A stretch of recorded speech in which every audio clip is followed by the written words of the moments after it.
Hello, everybody, and welcome back to another episode of Passion from Pain. This is the space where spirit meets struggle and the fire of transformation burns bright.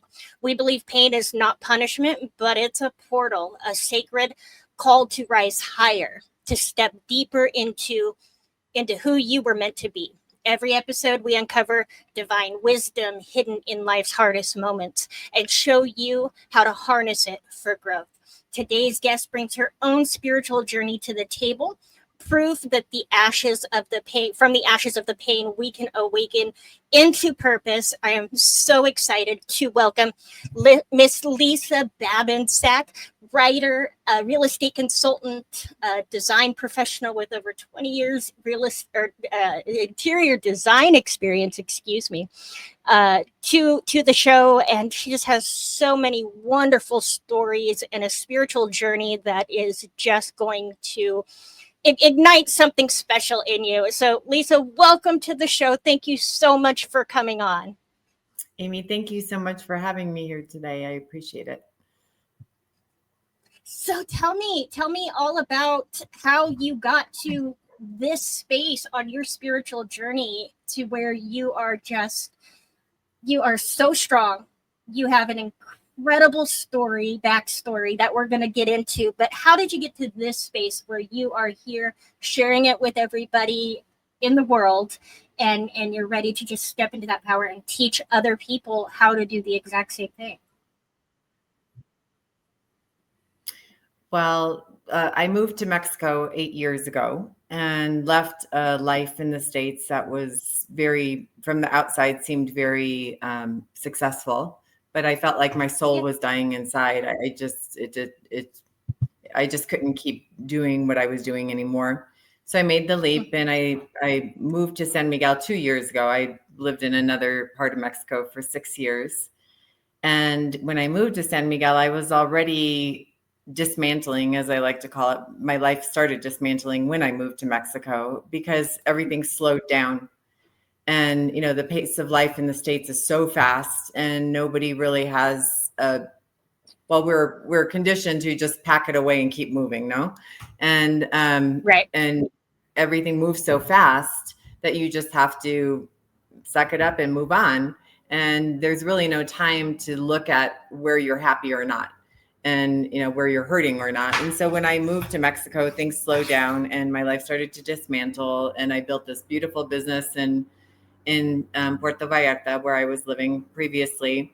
And due to betrayal and theft and, massive betrayal and theft, my business collapsed. And, I was on a real downward spiral and I was kind of at my limit. And then I moved to San Miguel, hoping that San Miguel would hold me gently and it would be a little easier from there, but it pushed me off the cliff. And it's been harder here than it's been at any point in my life. And so I was at a point that I was so desperate for relief and for it to end. And there were times that I wasn't even sure I could go on. And in Mexico, magic, is part of the culture here. It's interwoven with religion. It's just very natural. And so I was working with on and off with a man who was kind of a white witch or a shaman, and so-called shaman. And I had, like I said, on and off. At that moment, I was off. And I came home one day and as you come into my condo, you walk in to see the terrace. And it's all floor to ceiling glass windows. And my roommate was sitting on the sofa. And I said, it was February, so it was cold. So the sliding glass doors were just slightly cracked. And I was like, what is that on the window? And I walked over there and I looked and there was a full imprint of a bird that had flown into the glass, and hit so hard, its entire imprint was there with the open wingspan. And I was like, my God. I was like, my God, where is this bird? I mean, there's no way it survived that impact. So I walked out onto the terrace to look for it. And I saw a drop of blood and just a few feathers. And I have cats. So I assumed they carried it off. And I started to Oh, walk the house to look for it. And I found it in my closet, on the floor of my closet, with its head ripped off and feathers everywhere. And I never found the head. Anyway, my roommate, oh my she's Mexican, and she too had been working with this man. And so she sent a picture of the bird to him, and he said, wow, like somebody sent a witch after you, and you two don't know how powerful you are because your cats are an extension of you, and they killed this witch. And he said, you need to come work with me to realize your power. And I was kind of like, but I was just so desperate that we went, and it was like 2.5 hours away. And when we got there, the next 2 days were basically just a wild goose chase and smoke and mirrors. We never saw him. He told us when we got to the hotel that we were to wait there till somebody was going to deliver something to us. No indication of what it was or when. And so we waited, and somebody delivered journals to us. And then he told us we had to go to this restaurant, a specific restaurant that he said used to be a vampire's house, and sit there until we remember. And I'm very practical. I was like, remember what? What if we don't remember? And she was more open to it. And so I was already starting to push back on it because that vagueness did not sit well with me. And we sat there all evening until the restaurant closed. We were the last ones there. We remembered nothing. And when she told him, he scolded us through her, saying that we weren't taking it seriously, that we needed, we were acting like we were on vacation, and that the next morning we had to go on this hike. And again, it was very vague. He told us what trail to go to, and a vague description of where we were supposed to end up. He said the hike should take about 2 hours there and back. We kept getting lost. We were running out of water. 5.5 hours later, we never found it. And the sun was going down. And I said, I'm done. I'm not staying here. This is safe. This is ridiculous. And so he told us to meet him back at that restaurant. And as we were waiting for like an hour, then he calls her and again was scolding us that we didn't do what we were supposed to do and that we needed to stay another night, but he never showed up like he said he was going to. And I said, I'm not staying. I'm done. You can stay if you want. I'm leaving. And so I left. And the next morning, and she came with me. And the next morning I told her, I said, I am done with him. I mean, it wasn't just, it was everything. Like I had for several years really been searching, and doing different things, peyote ceremonies, moon circles, you name it, I did it. And hoping to find my way, to, my awakening or my healing and my transformation.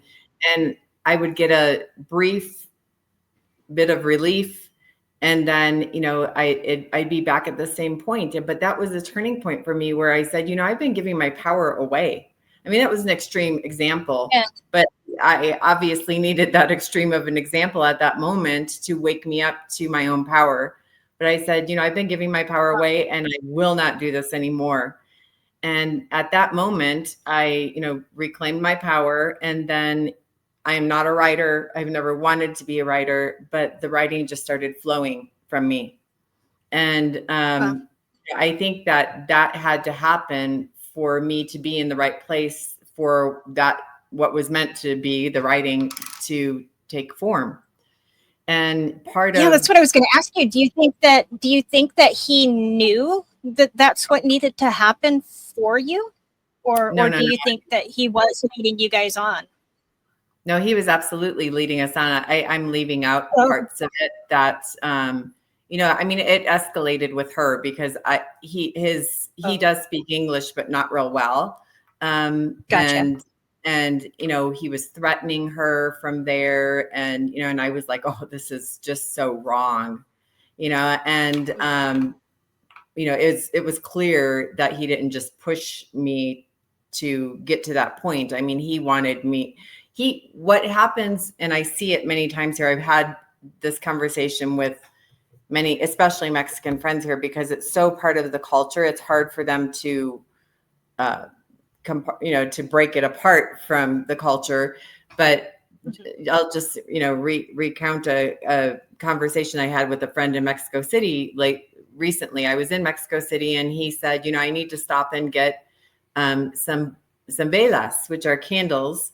And he said, for a ritual. And I said, ritual for what? And he said, well, I've all my life, a bruja, I've seen a bruja, and which is a witch in Spanish. And she said, that I have all this envy, on me, and, people are envious and putting bad energy on me. And I just was really quiet. And he said, do you believe in that?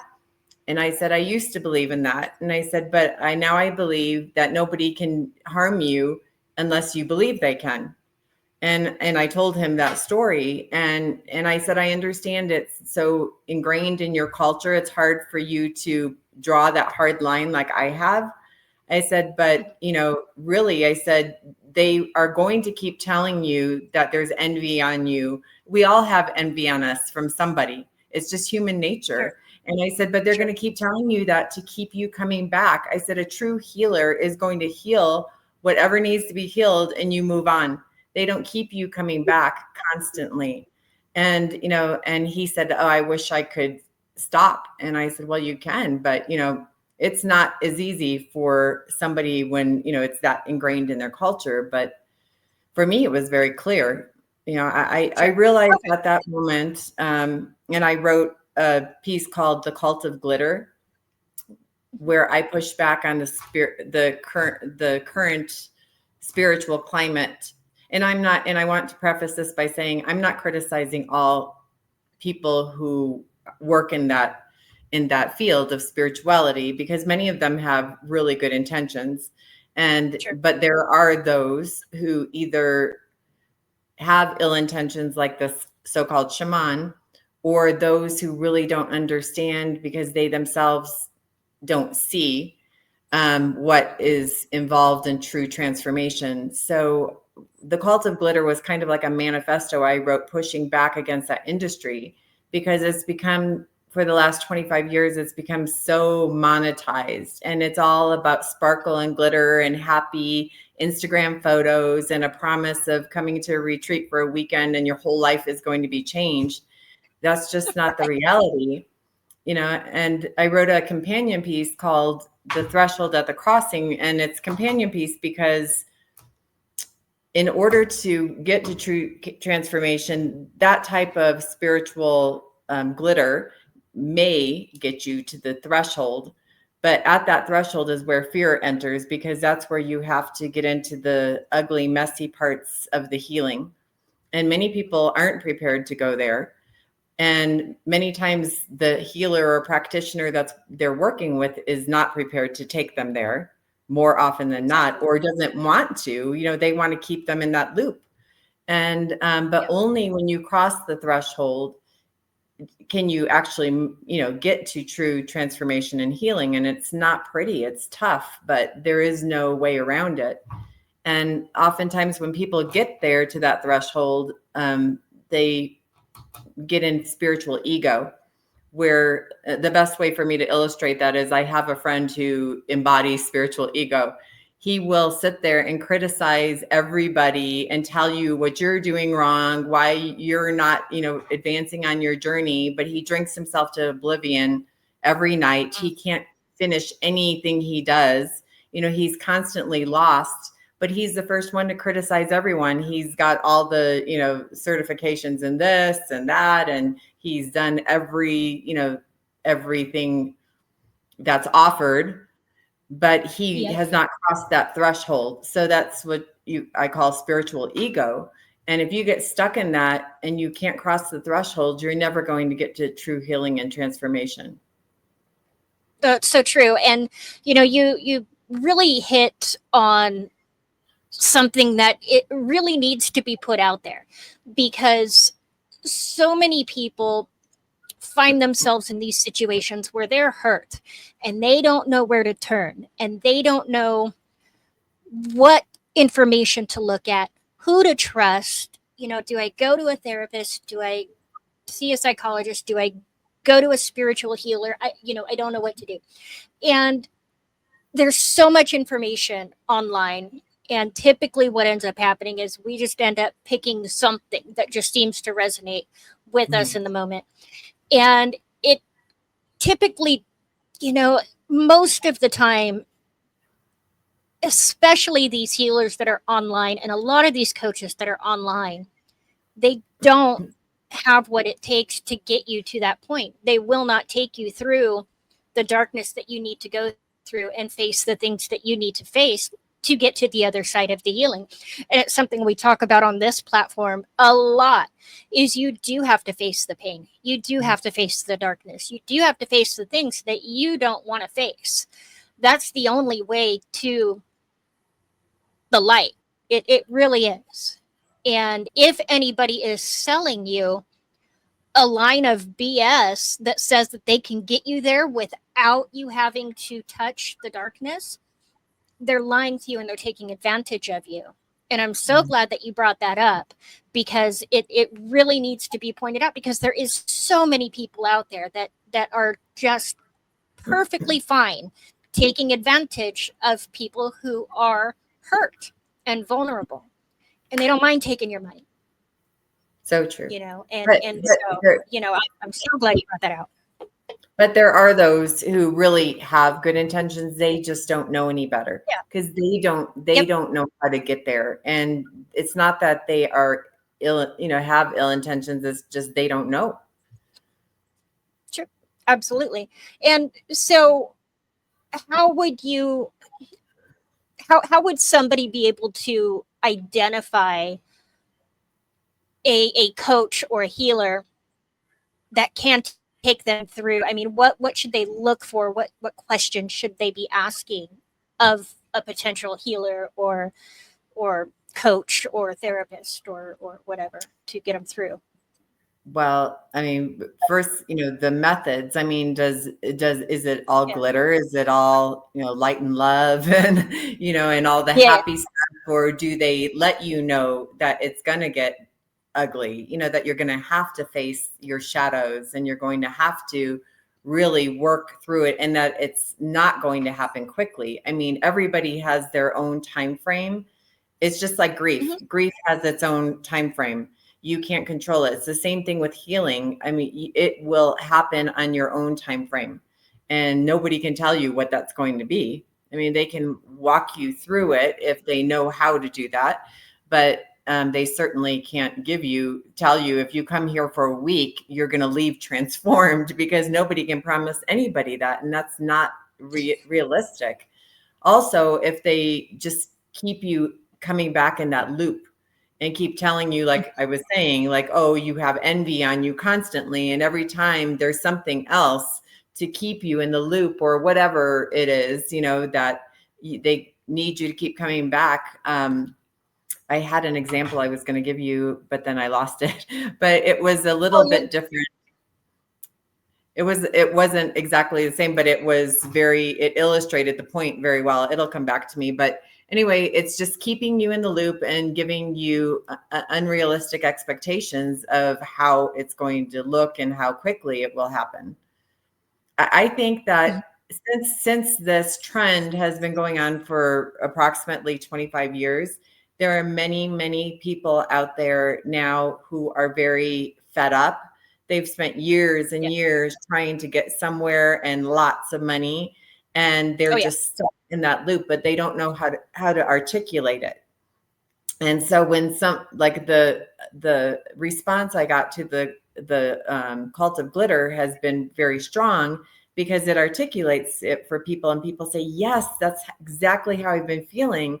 And, I think the pushback is really building up, and soon we're going to see a lot of pushback against that type of performative spirituality and spiritual bypass. And I think it needs to happen. I think there's, too many fake ones that have, risen to the tops and have, strung people along for way too long, and it does kind of drown out the good ones and the ones with good intentions. It drowns them out, unfortunately, because their services are needed. Their healing is needed. But there's this level of skepticism that's kind of washed over the entire crowd at this point because of those that, are taking advantage, or they're just inexperienced enough to know any better. As you pointed out, just not having the experience. They have the desire to help, but they just don't have the knowledge or the training to get somebody through to the other side. Well, and there are people who really don't want to get to the other side. They think they do, Yeah. but once they get, near the threshold or to the threshold, they realize that's when the fear kicks in. The threshold is the fear. And it's fear and spiritual ego, and those are entwined. And there are people who will never want to cross that threshold.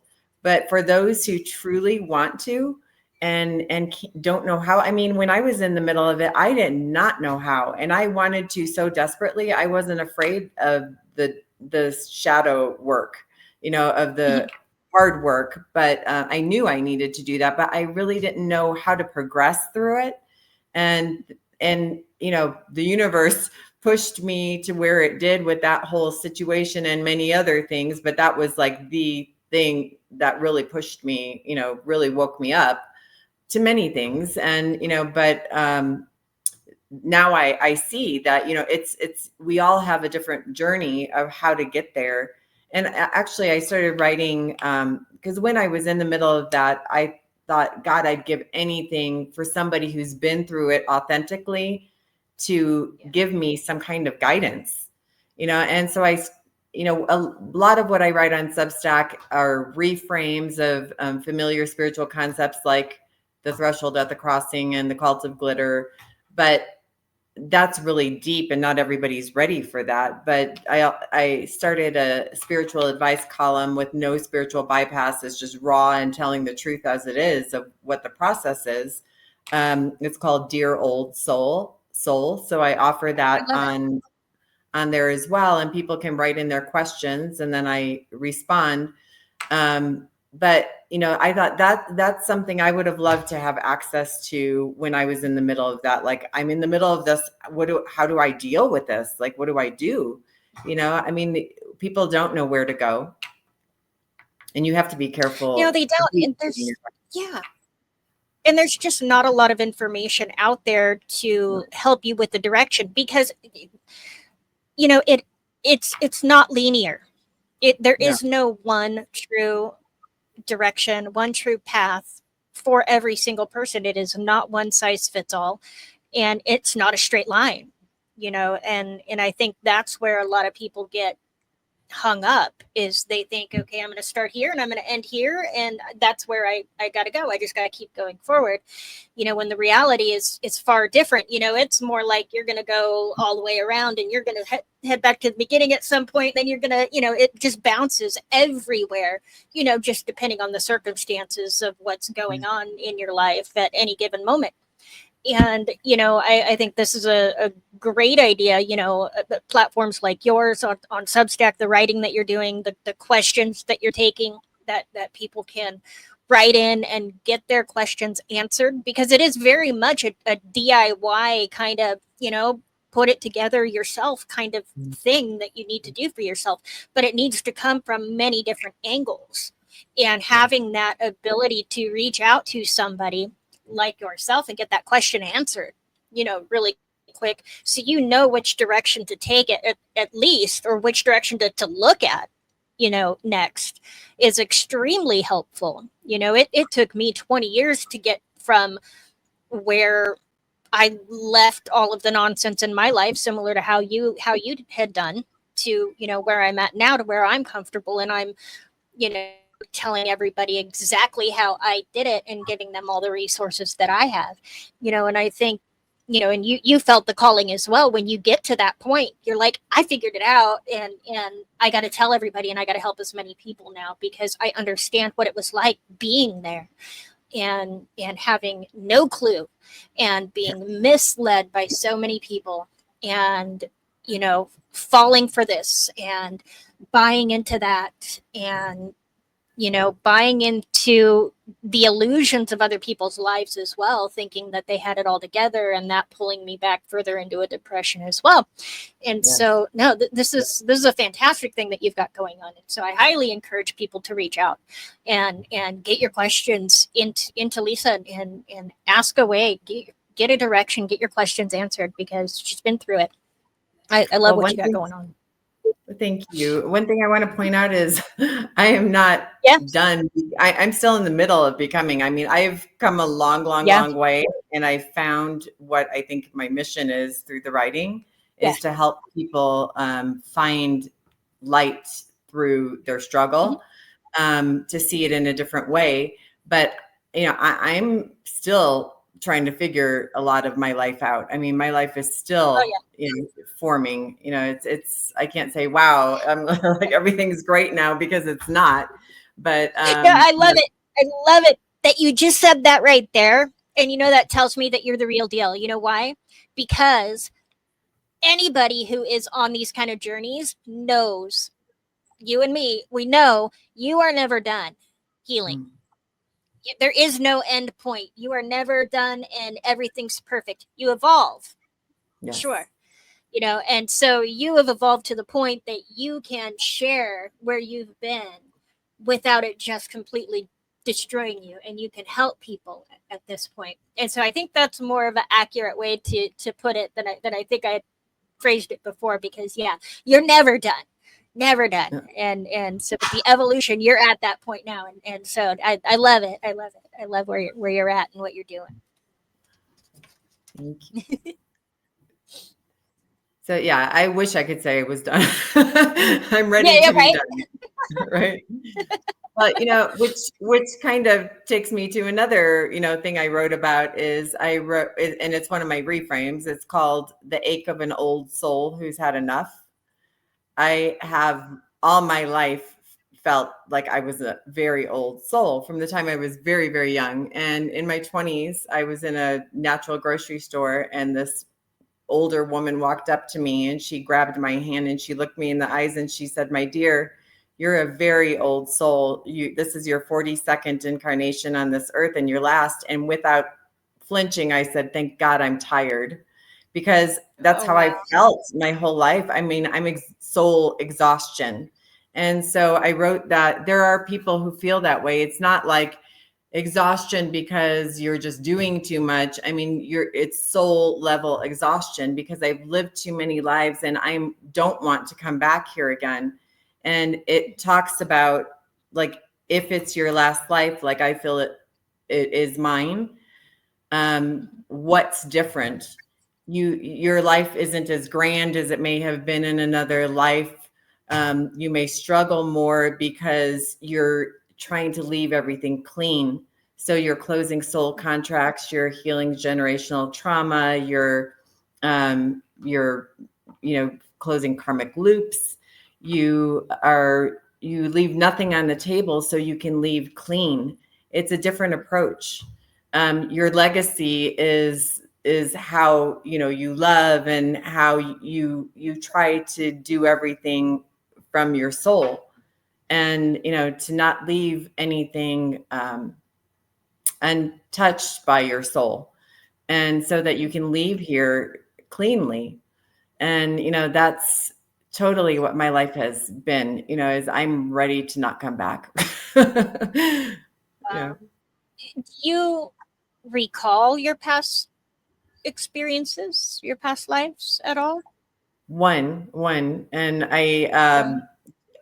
I lived in Denver before I moved to Mexico, and I would say it was around maybe I moved to Mexico in 2017, so it maybe was 2015-ish.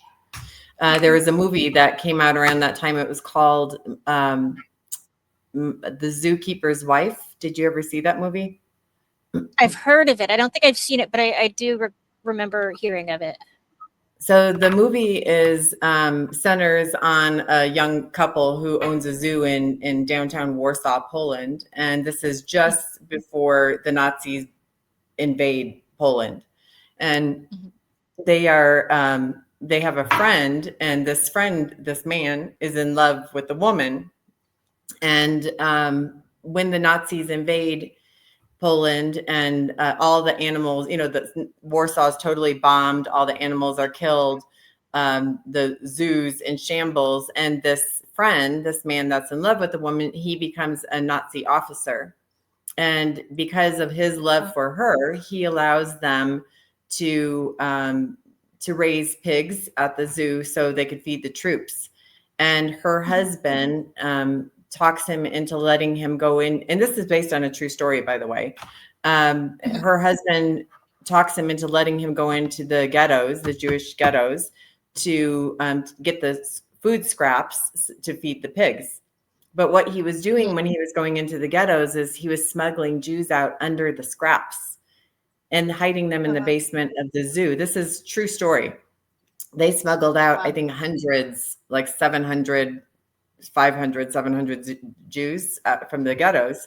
And when I was watching, I mean, I'm half Polish and half Hungarian, but I was never, raised with such any real, closeness to my roots at all, especially not the Hungarian side and not even the Polish side. I mean, other than eating Polish food my mother would make occasionally, that was it. Yeah. But I was sobbing during that movie from a deep, deep level. Like I have never cried in my life. And I was like, what in the world is wrong with me? And my boyfriend was like, what is wrong with you? And I said, I don't know. And he said, I wasn't expecting this. And I said, I wasn't expecting this either. And I cried for 2 hours after we left the theater. And I never understood where it came from. And then when I moved to Mexico, so that would have been, so let's say that was 2015. So approximately 4 years later, a friend of mine, she's a spiritual therapist, and she did this therapy with me that was I was semi-hypnotized, and it was kind of past life regression where, I was semi-hypnotized, and she said, close your eyes, you're floating above the earth, you can see the earth below you, and then you see a door, and you open that door and you go through it. So when I would go through a door, it was a past life. And the first door I opened, I was about 12, 13 years old in Warsaw, Poland, when the Nazis invaded, running away from the Nazis who were chasing me. And I was caught by 3, 4 of them and raped, and then eventually taken to the concentration camps. And so then I realized where that reaction came from, but then it was confirmed again. So that was 2019. I moved here in 2023. So just before I moved here, it's kind of an odd story. I was trying to I had read this story. I just came upon online about this man who was a Native American shaman who moved or who came to San Miguel because he had heard about these curanderas that lived out in the campo in the country near San Miguel. And he came and, met them, and he was so moved by them and the energy of the place that he moved here. And so when I lived in Vallarta, I was surrounded by a lot of healers. And I thought, well, I'd like to build my healer community in San Miguel. So I sent him an email, and the word gray was in his email. And it can be spelled 2 ways. So apparently I sent it to a person who had the same email, but spelled the other way. And he responded to me, and he was on the East Coast in the US. And he said, I know who you're looking for, but you spelled it wrong. And he said, but I'm also a Native American shaman. And I thought, there's no coincidence here. So I had a session with him, and the way it worked is, it was done by phone. And he said, just lay down where you're comfortable, close your eyes. He said, he would go into a trance. And he said, only speak during the session if you absolutely need to, otherwise not until we're done. And I didn't speak. And then when we were done, he knew nothing about that. That happened 4 years earlier. It wasn't even on my mind. And he explained in his vision, he saw the exact same scene. So 3 times So it was confirmed twice by random people who knew nothing about it. Oh my So, goodness. yeah. So That's crazy. And that's cellular memory. Our bodies remember those things. yeah, yeah, absolutely, absolutely. And how did that make you feel, or did that confirm anything kind of just on this spiritual journey that you're on? What did that kind of experience really do for you? Well, I mean, it certainly confirmed, that, like I said, that I've always felt like I've lived many lives. He said too that, I had issues with self-worth tied to that. And so, we often carry not only ancestral or generational trauma with us to this life, but also past life trauma. Another example of past life trauma I carried to this life is throughout my life, over and over, I can't tell you how many times spiritual people have told me, you're here to be a teacher. Either reading my chart or just, sensing me, or, doing cards or whatever. You're here to be a teacher. And my response was always very visceral. It was very adamant. I don't want to do that. But it wasn't just, I don't want to do that, Yeah. adamantly. I would tear up when I would say it.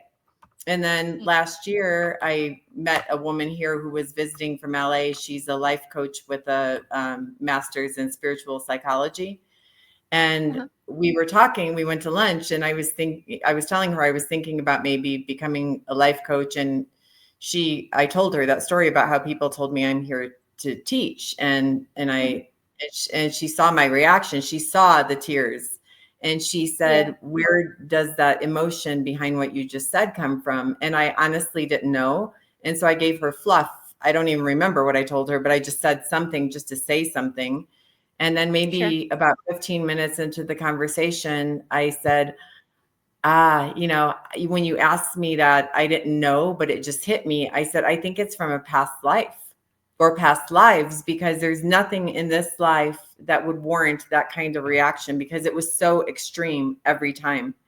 And I think in past life or past lives, I was a teacher, or, a wise woman or something, where I imparted knowledge, or man, and I was persecuted for it. And so I came into this life with a fear of being seen, in that regard. And through my writing, I found a way where I feel safe to, share knowledge of what I've learned with people, where I don't feel that I'm, I don't feel that exposure. Yeah, and that's incredible. How those emotions, especially those emotions that we don't understand where they're coming from, serve a real purpose. And a lot of times we really just want to ignore it, push it aside. We don't want to feel that. We don't want to feel these emotions, right? The only thing we want to feel is just happiness and optimism and hope and all of that, all the good emotions. That's all we want to feel. But these other heavier emotions, we don't want to take the time to understand that. And I think that your true healing journey and the shadow work that you end up doing, is really going to pull that out, connecting with those emotions, sitting in those kind of emotions, and really understanding what is my soul trying to tell me, because it is ingrained in you in cellular level, DNA level. It is in your gut, and if you're not connected to that, you know because of one reason or another, you're not going to understand that, and that is going to cause a lot of confusion, and it is going to it's going to trip up your journey on understanding and healing, from whatever traumas you're trying to get over, or it's going to trip you up on what you're trying to understand about yourself in your life, if you don't allow yourself to do that.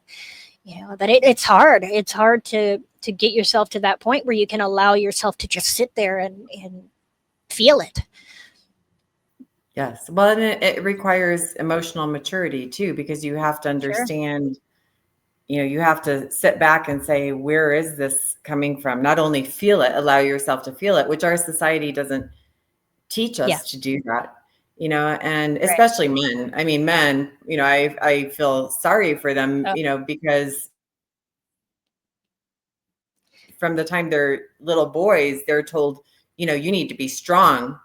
So don't, Mm-hmm. like they shouldn't cry. They need to be strong. And then they bury it so deeply. And I know a man like that, he doesn't even Yeah. know how to go about ever, feeling his emotions or allowing his emotions.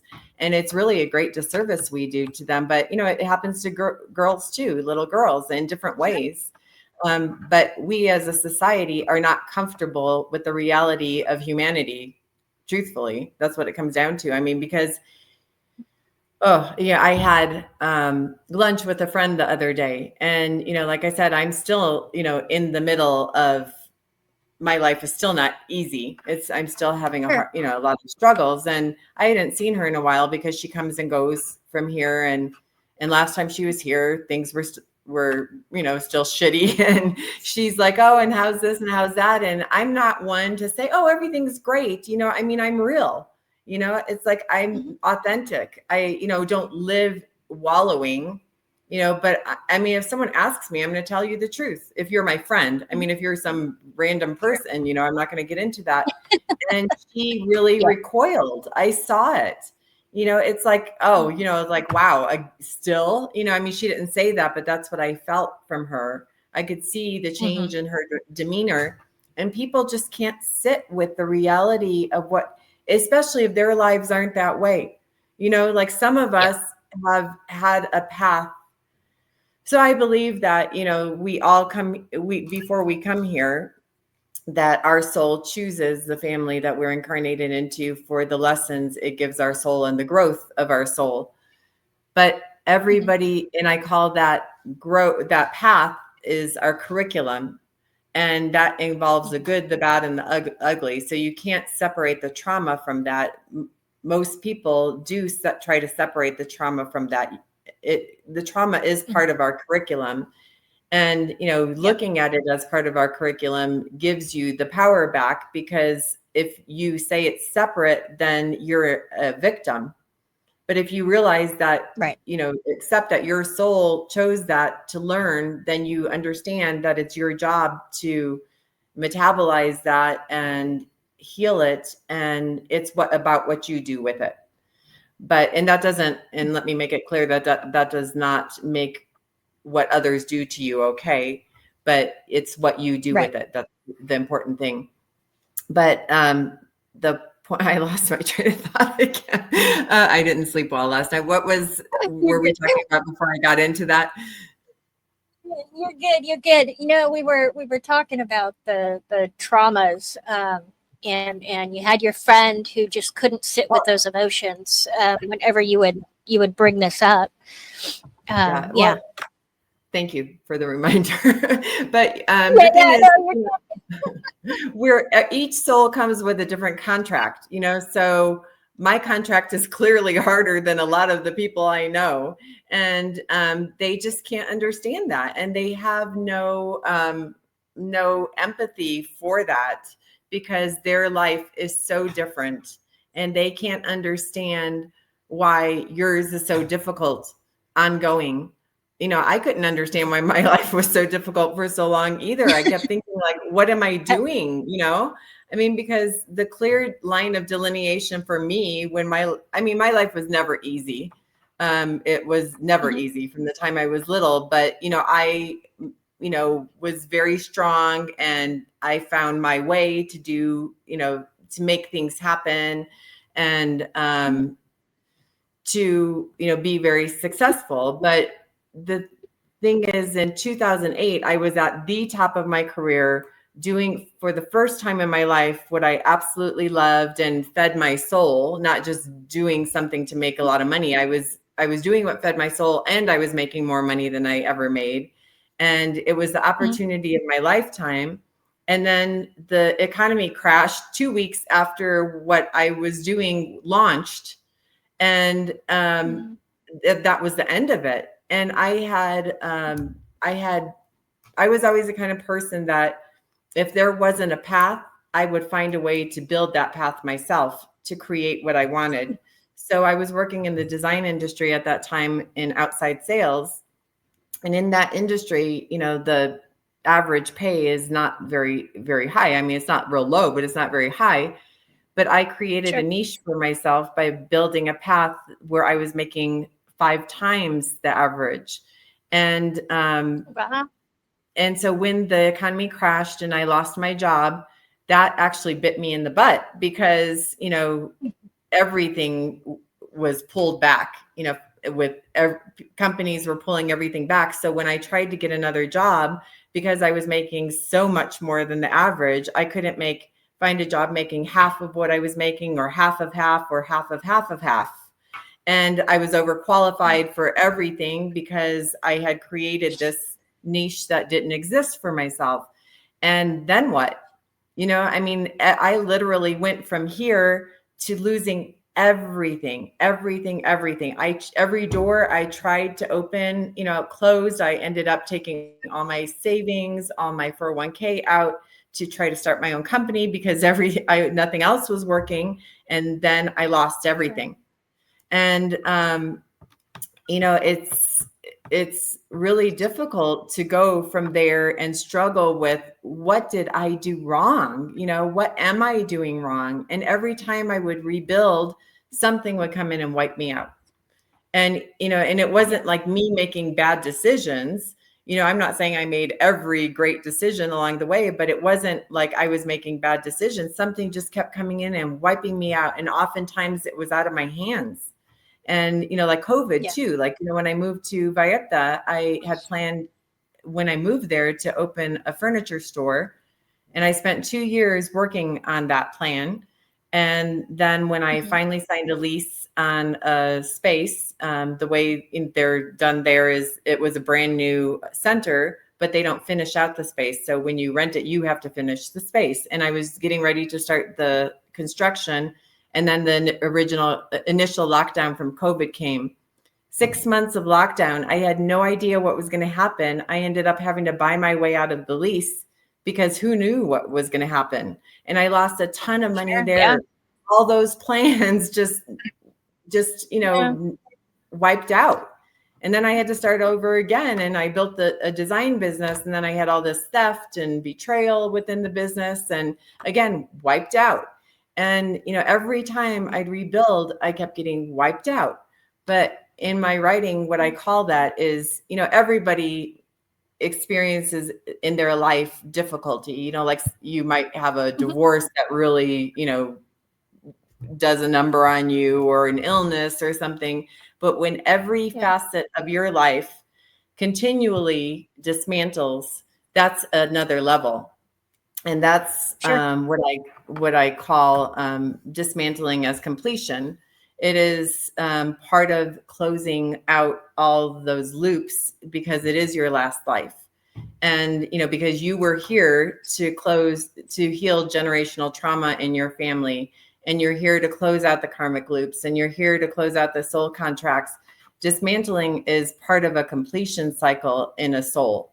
When it's that extreme. And I have other friends. I have a friend. Well, the other thing I was going to say about that 2008 marker in my life where everything changed so vividly.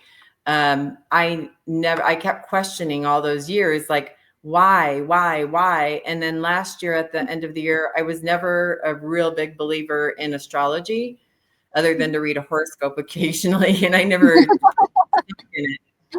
That last year at the end of the year, I was, watching some videos on YouTube from astrologers talking about how the Pluto transit through Capricorn, which was like Greek to me, I didn't understand any of that, but how the Pluto transit through Capricorn was coming to completion at the end of last year, and that how it so massively affected the cardinal signs, of which I am have so much cardinal in my chart. I'm Cancer rising, Cancer sun, and Capricorn moon, all cardinal signs, and the degrees at which they are in my chart. So as I started learning more about that and reading the comments in those videos, like the comments in those videos were so shocking to me, because there were other people that sounded like it was me writing those comments. They were saying, oh my God, like, I didn't think I could live through this. Thank God there's like, it's finally ending. My whole life has been over and over. I, like dismantled, I'd build and get wiped out and build and wiped out, and I couldn't get anywhere. And I didn't think I could go on. But there were so many people saying that. And I was like, holy cow, like, it's not just me. I mean, this is like, it gave me respect for astrology because, Right. I then could see that there was something bigger at work. But when you start really learning about astrology, then that's your soul blueprint.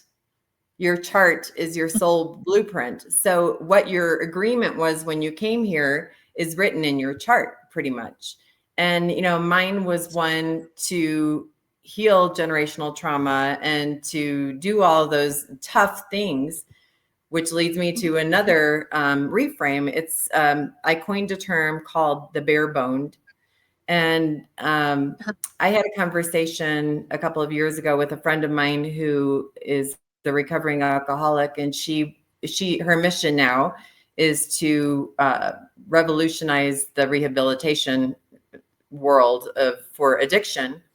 And she was talking about that, and I was in the dark part of my struggle, and I said, well, have you ever thought about people who cannot numb?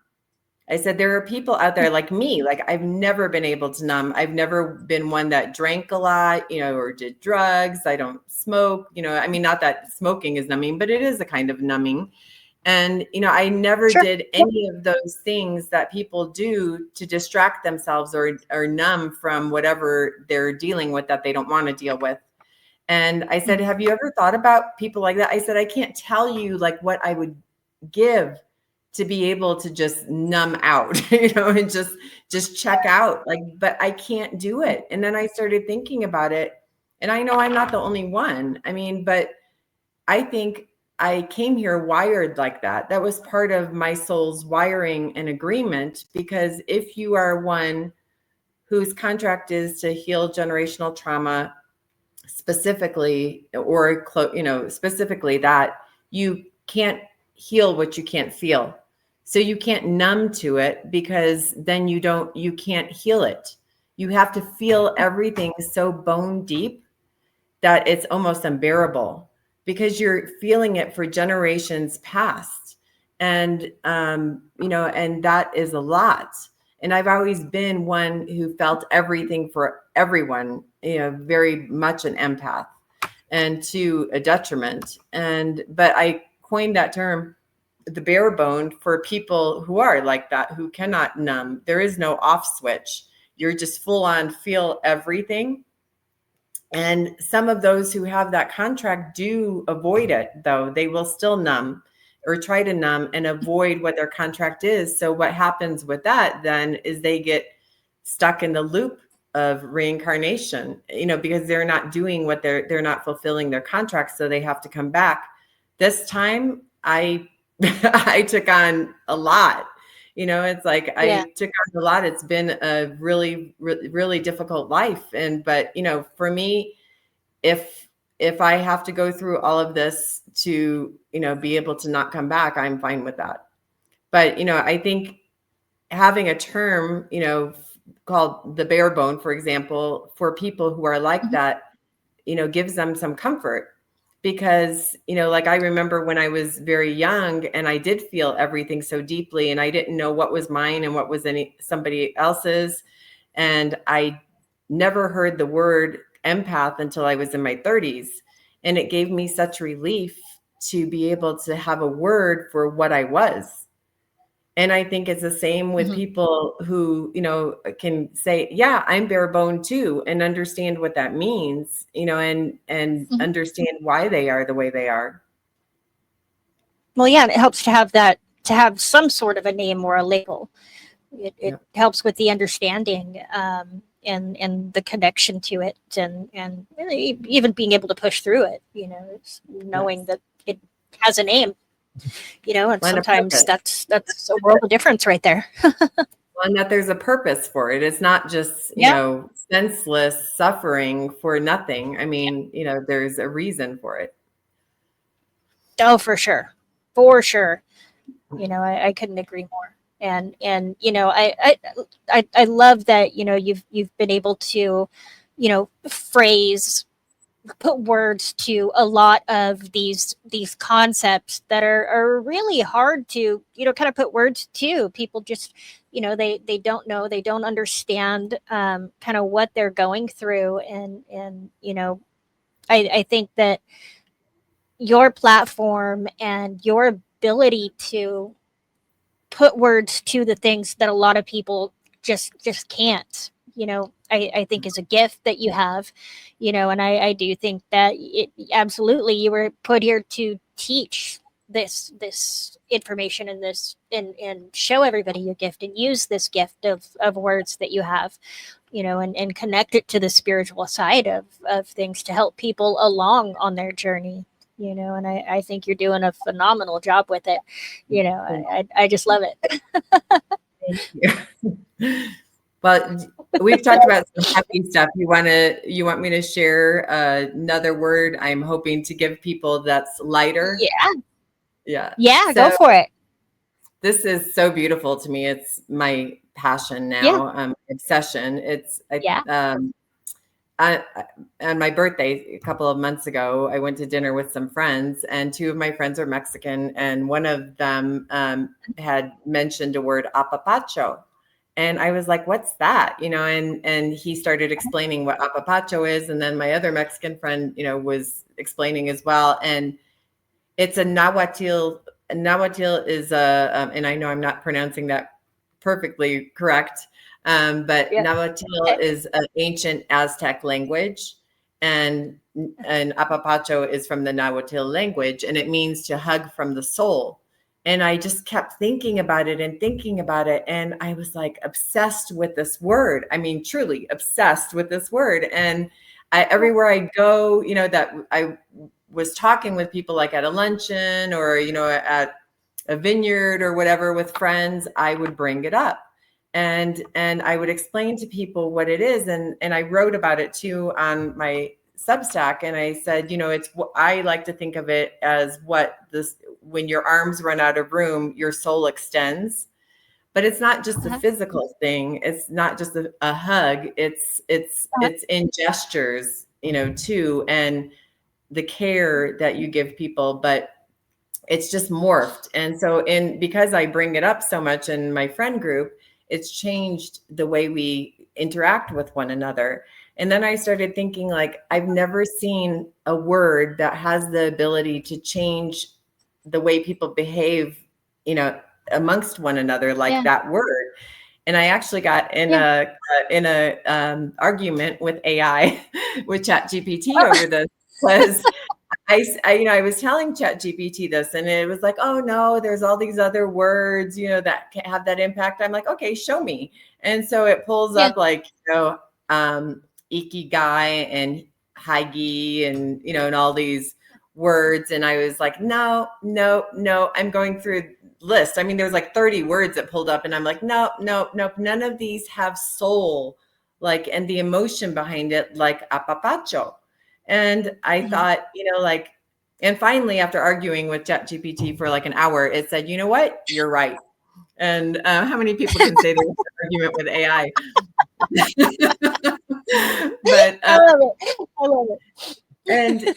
and my friend who has the vineyard, I mean, he even like made a wine called apapacho out of this. I mean, it's just spread. And Fun. whenever I'm anywhere that I share that word with someone, like recently at a fundraiser, Yeah. people lean in and they want to know more, like, and they'll tell me, can you send me that word? Can you send me what you wrote about that? And so I told my friend, who has the vineyard, I said, because he's the one that introduced me to that word, I said, I'm going to write a book about this. I'm obsessed with this word. And I realized the reason I'm obsessed with it is because it's certainly what I've been missing in my whole life, is true connection.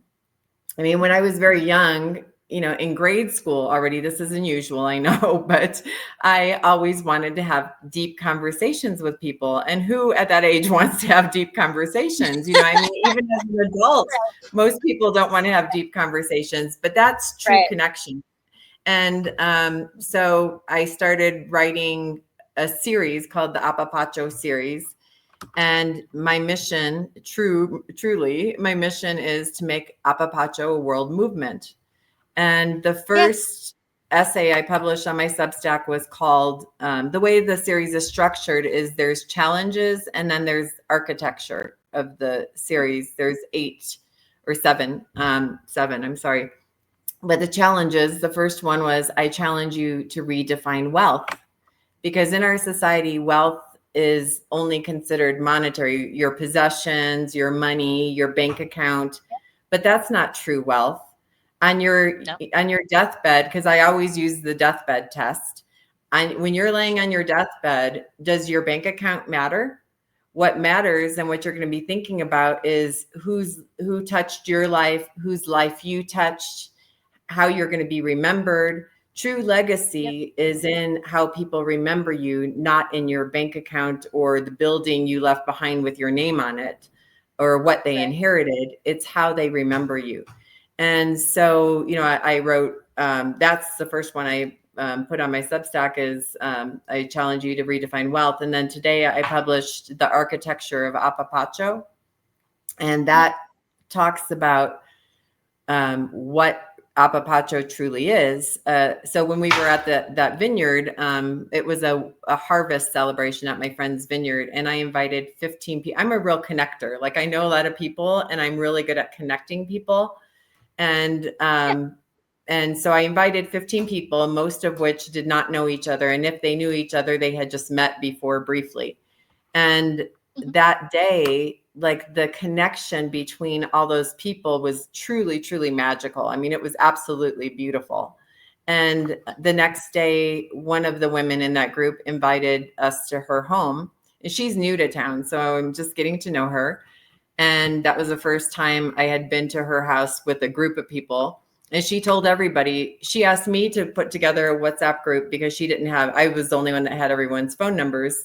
And I named it Salon Apapacho because she doesn't allow people to bring wine or food or anything when you come to her home. You're only allowed to bring words.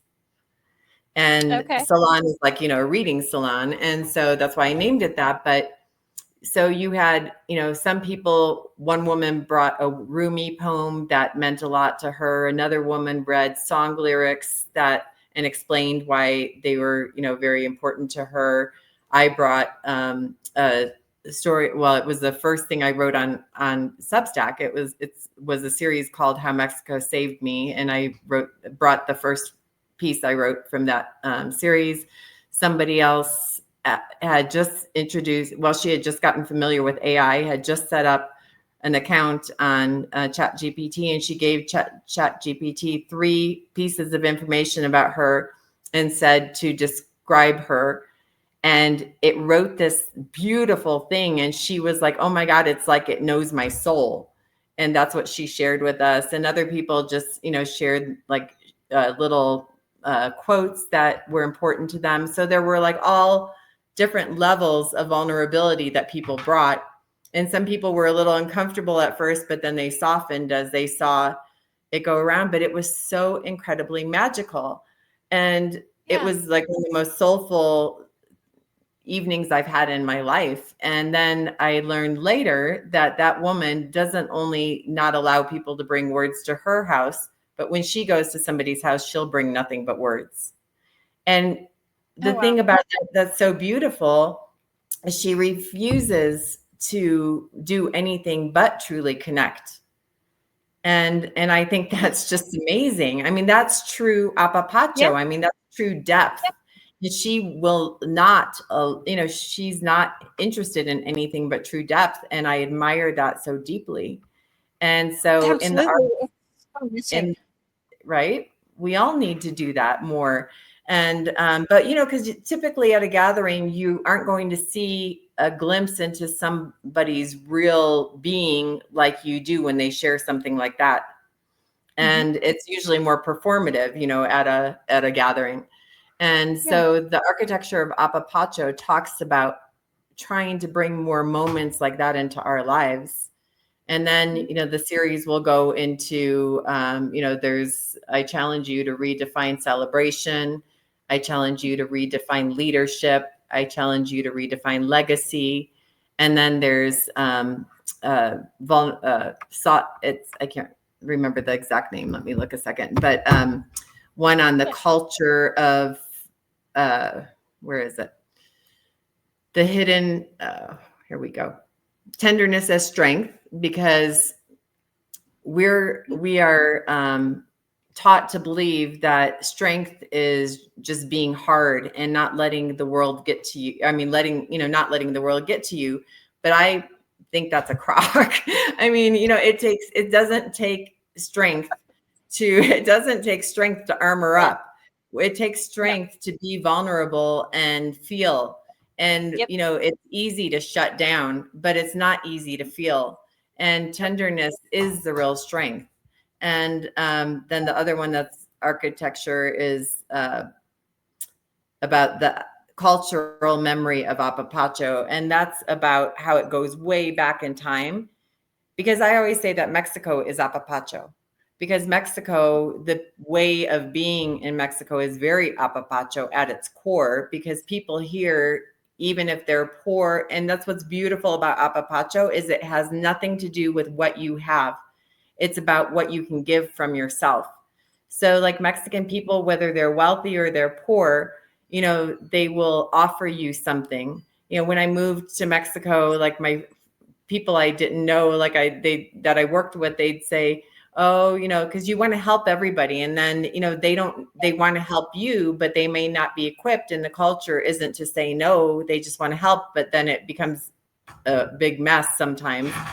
And they would say to me, like, what are you doing? You can't do that. You can only, work with people who have referred you to. And, they helped me. Like when I was looking for a place to live, when I moved to Vallarta, I got there during high season and there was nothing available. And the best I could find was so horrible. And the woman who owned the hacienda, the Airbnb where I was staying, I showed her and she's like, oh no, honey. She's like, you can't live there.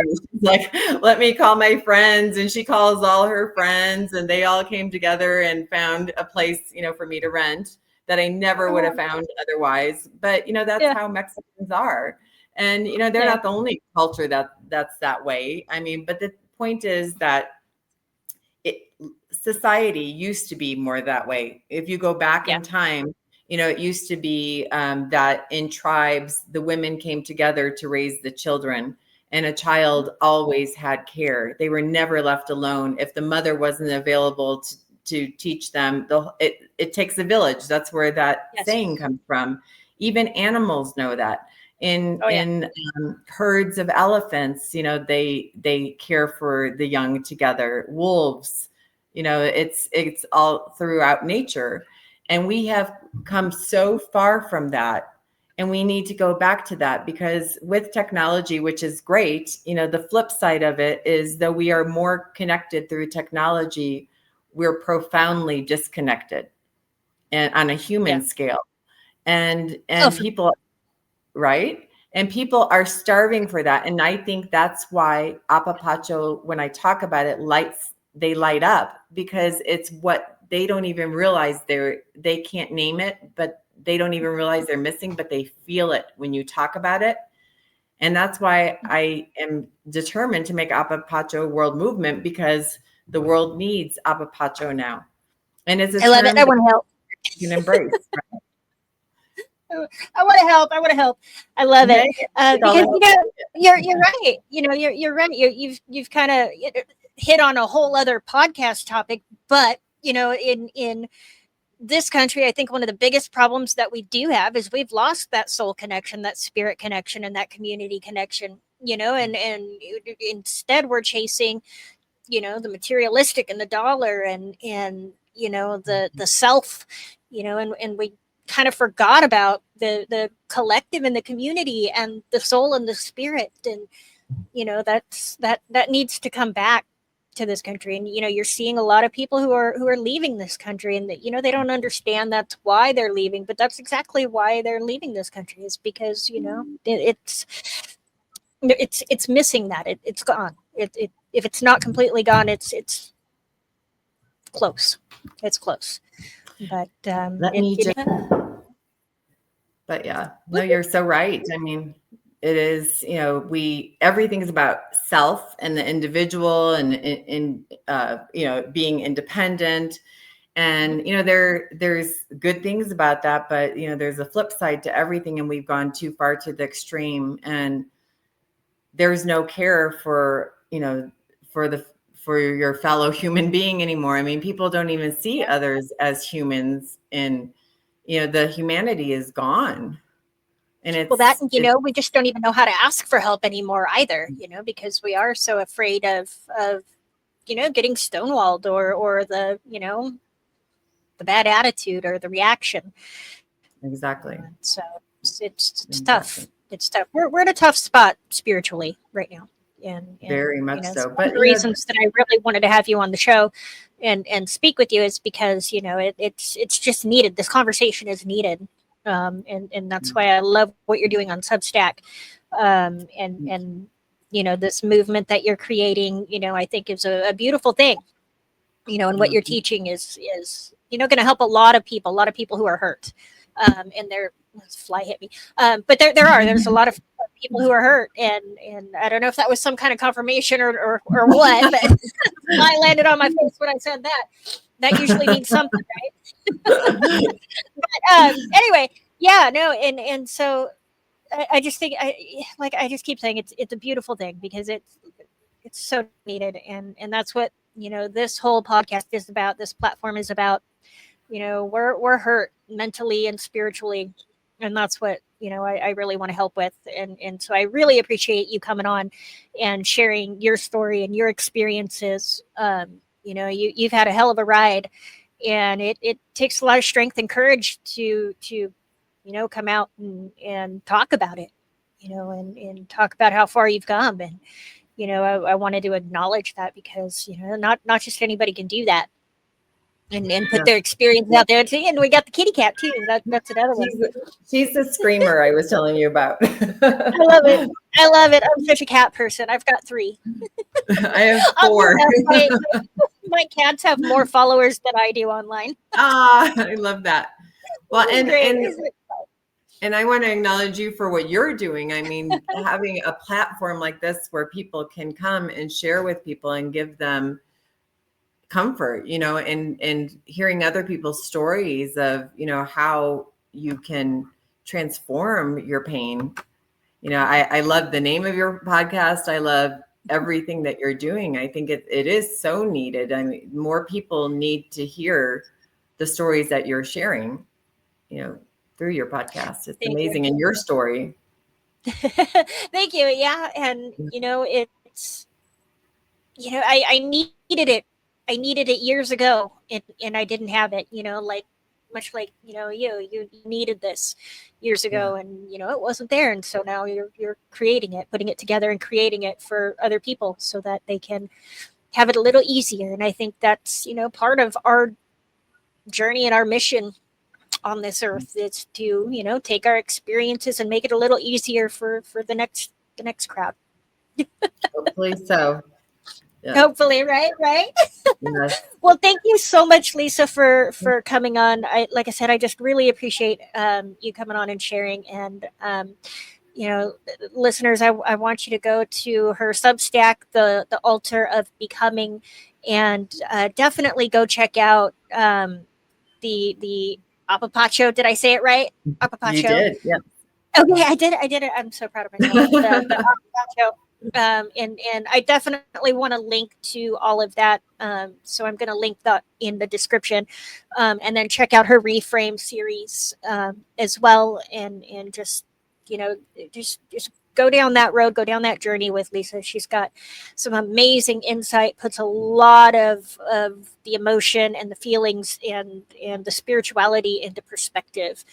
And and of course her email is going to be in the description. It's running across the screen if you're watching on YouTube. But feel free to reach out to her. She wants to hear your story and get your questions as well. She's more than willing to answer your questions. And so, Absolutely. again, Lisa, thank you so much for coming on. And I'd love to extend out an invitation to have you on again in the future if you're open to it. I would I'd love to. love to stay on and chat again and check in with you and see where you're at in the future. Absolutely. I would be so happy to come back. And thank you so much for giving me the opportunity to be on your show.